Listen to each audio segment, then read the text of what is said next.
Hello, this is Dr. Jeanette Raymond, psychologist, psychotherapist, and relationship expert, with part two of my power differentials using silence as the weapon of power.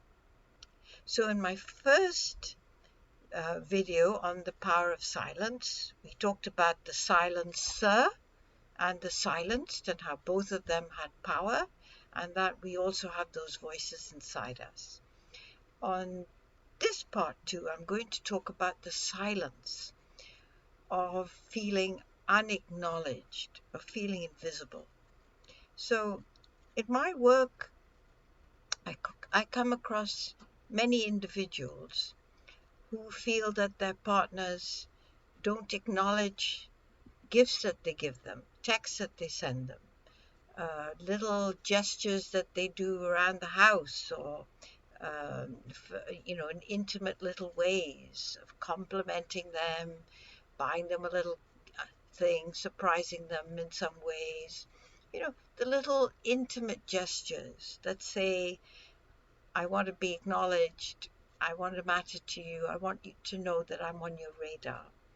And that kind of silence, when your partner does not acknowledge that you made an effort to choose a movie that you know they liked, or that you tidied up the kitchen, or that you bought them a bunch of flowers, or you booked a table at a restaurant, or you did the laundry, whatever it happens to be.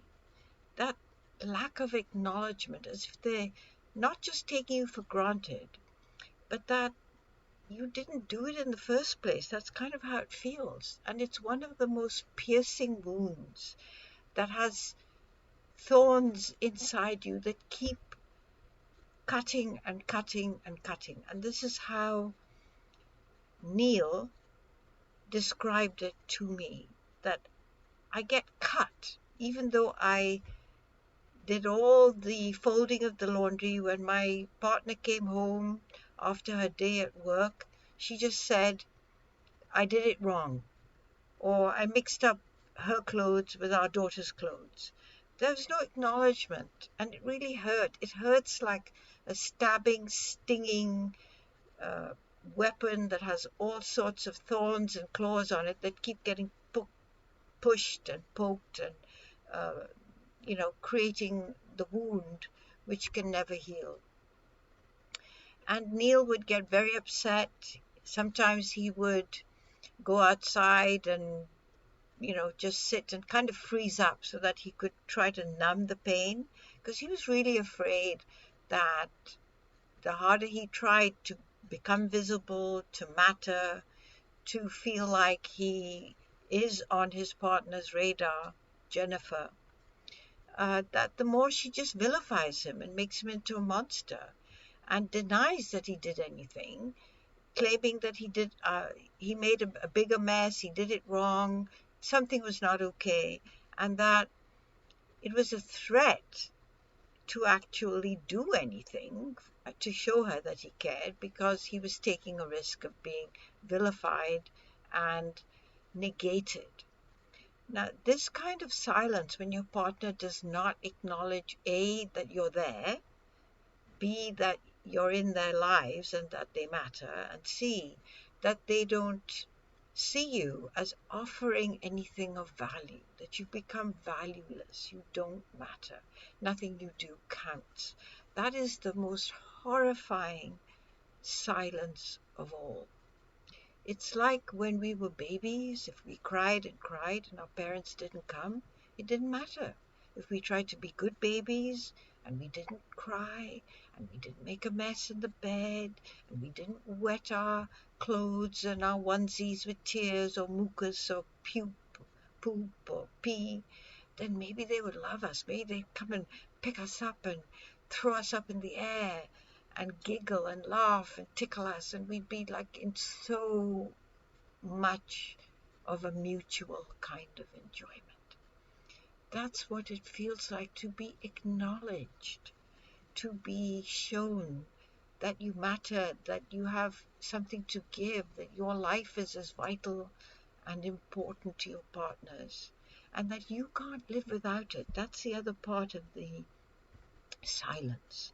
That if they silence you, they're saying you don't exist, and that you shouldn't exist, and that if you do exist, the only way you exist is as someone we can make the boogeyman, the bad guy, the evil guy, the one who does things wrong, makes a mess, rather than someone that we desire to be with, that we look forward to, that who makes our lives enriched. So the silence of being unacknowledged, unrecognized, unseen, and invisible is one of the most stealthy and piercing and unbelievably painful weapon that couples use against each other. The power of silence, of not acknowledging your partner. So what would you say? How would you comfort this person who can't be comforted unless they get the acknowledgement? Well, obviously it happens in a therapeutic setting. The acknowledgement is there. But the person has to start acknowledging themselves. They have to take themselves seriously. They have to say, I matter.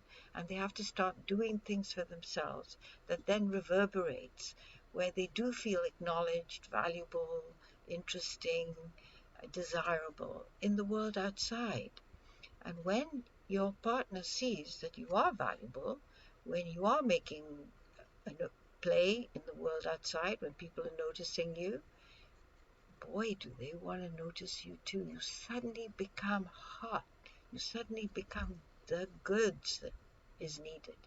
So it's only when you retreat from that, I wish I'm doing all these things just so you'll notice me and make me valuable in your life so that I get permission to live. As soon as you give that up, you're giving up the idea of being this, of fused. You're saying, I'm separate. I can get my acknowledgements elsewhere, even though it hurts to not get it from you. And it makes me feel good. And that reverberates. And from that echo and reverberation, your partner eventually gives it to you because they see you as not needing them to live. As soon as you don't need them to give you permission to live, they're willing to give it. So that's the answer. Hope to see you soon. Bye now.